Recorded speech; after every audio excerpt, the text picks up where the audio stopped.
Morning Odisha आसंतु आजिर मुख्य खबर उपरे नजर पकाइबा पूर्वरु आपणक भल पाइबा स्वरूप गोटे गोटे लाइक निश्चय करिवे एवं चैनल को सब्सक्राइब करिवे। नंबर 1 सजई हेउची सद्भावनार प्रतीक राम मंदिर। जनवरी 22 तारिख रे अयोध्यार राम मंदिरर प्राण प्रतिष्ठा हेबाकु जाउची। एथिलागि प्रस्तुत जोरसोर रे चलीची। याकु नै उत्साहर वातावरण मध्य रहिची। राम मंदिर एबे एभली एक प्रसंग जहा आमे सामाजिक और सांस्कृतिक जीवन रे अभिन्न अंग हेबाकु जाउची। कोनोसी व्यक्ति बा संगठन एहाकु अस्वीकार करिपारिबे नाही कि अणदेखा मध्य करिपारिबे नाही। तेबे आसंता साधारण निर्वाचन को आ किछि मास बाकी थिबा बेले 22 तारिख रे हेबाकु जाउथुबा एही भव्य कार्यक्रम को नै राजनीति आरंभ होईछि। बीजेपी नेता और कर्मी माने एहाकु एक ऐतिहासिक मुहूर्त रे परिणत करिबाकु चाहुचंती। नंबर 2 नववर्ष उपलक्षे देशवासी को राष्ट्रपति और प्रधानमंत्री को शुभेच्छा। इंग्राजी नववर्ष 2024 उपलक्षे भारत राष्ट्रपति द्रौपदी मुर्मू और प्रधानमंत्री नरेंद्र मोदी देशवासी को शुभेच्छा जणाइछंती। नववर्ष वार्ता राष्ट्रपति मुर्मू कहिसेंती नववर्षर आनंदमय अवसर रे मु भारत और विदेश रे थिबा समस्त भारतीयों को आंतरिक अभिनंदन और शुभेच्छा जणाउछि। नववर्ष 2024 समस्त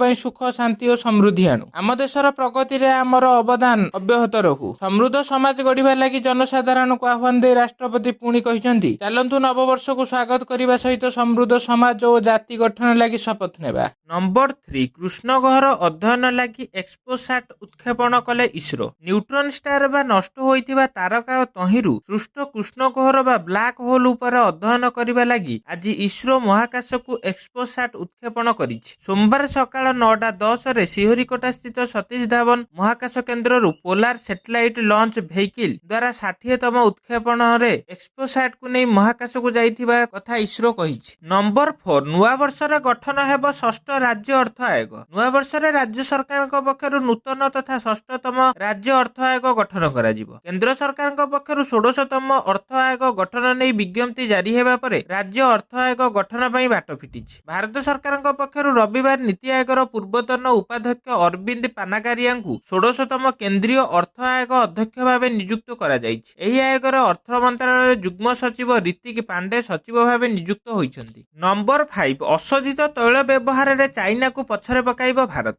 देश रे तैल व्यवहार रे द्रुत अभिवृद्धि कारणरू अशोधित तैल व्यवहार क्षेत्र रे भारत चाइना को पछरे पकाइबाकू जाउछि। देश रे 2022-23 वर्ष रे पेट्रोल व्यवहार 13.4% एवं डीजेल व्यवहार 12.1% वृद्धि पाइछि। अमेरिका चाइना एवं भारत हेउछि विश्वर 3टी बृहत अशोधित तैल ग्राहक। अंतर्जातिक शक्ति एजेंसी रो रिपोर्ट रे कुहा जाइछि जे 2027 मसिया रे भारत अशोधित तैल व्यवहार रे चाइना को अतिक्रम करिवो एवं अमेरिका परे विश्वर सर्वबृहत ग्राहक हेबो। नंबर 6 पॉप्टी स्पोर्ट्स पुरुष एथलीट ऑफ द ईयर पुरस्कार जितले विराट कोहली लियोनेल मेसी को परास्त करी पॉप्टी स्पोर्ट पुरुष एथलेटिक ऑफ द ईयर पुरस्कार जीतिछन्ती। 2023 वर्ष 35 वर्षीय भारतीय बैट्समैन कोहली पई एक स्मरणीय वर्ष थिला। पॉप्टी स्पोर्ट्स द्वारा प्रकाशित कोहली मेसी विपक्ष रे 78-22 व्यवधान ने जीतिछन्ती। नंबर 7 टेस्ट पर दिनिकियारू अवसर। दिनिकियारू वार्नर को अवसर नुआ वर्ष अवसर रे घोषणा कले ऑस्ट्रेलिया क्रिकेटर। 37 वर्षीय वार्नर 261 दिनिकिया मैच खेलिछन्ती। 261 दिनिकिया रे 22 शतक सह 6932 रन करिसेंती वार्नर। तेबे 2025 चैंपियंस ट्रॉफी पई उपलब्ध थिबा कहिसेंती एही खेलाड़ी। जदि दल मो आवश्यकता अनुभव करे मु उपलब्ध अछि बोली कहिसेंती। पूर्वरु टेस्ट क्रिकेट रो अवसर घोषणा करि सारिसेंती वार्नर। बुधवार टु हेबाकु थिबा पाकिस्तान विपक्ष टेस्ट वार्नर को शेष टेस्ट। नंबर 8 राज्य रे आउ 2 कोविड आक्रांत चिन्हट।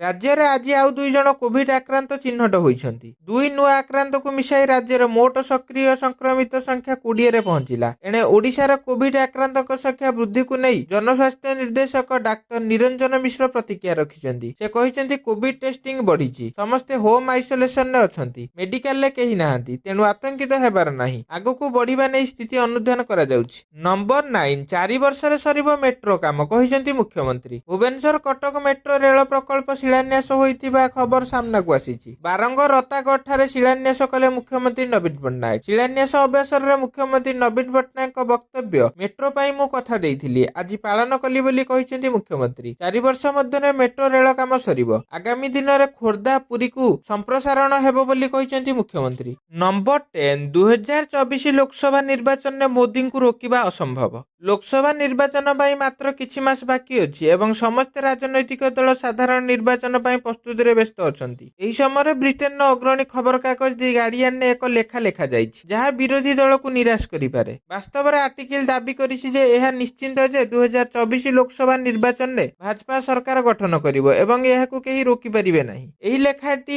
ଏଲିସ୍ ପିଟରସନ୍ ଲେଖିଛନ୍ତି। ପିଟରସନ୍ ଲେଖିଛନ୍ତି ଯେ 3ଟି ରାଜ୍ୟର ବିଧାନସଭା ନିର୍ବାଚନରେ ବିଜୟୀ ପ୍ରଧାନମନ୍ତ୍ରୀ ମୋଦିଙ୍କ ଲୋକପ୍ରିୟତା ଏବଂ ରାମ ମନ୍ଦିରର ପ୍ରାଣ ପ୍ରତିଷ୍ଠା କାର୍ଯ୍ୟକ୍ରମ ଯୋଗୁଁ ଭାଜପା କ୍ରମାଗତ ତୃତୀୟ ଥର କ୍ଷମତାକୁ ଆସିବ।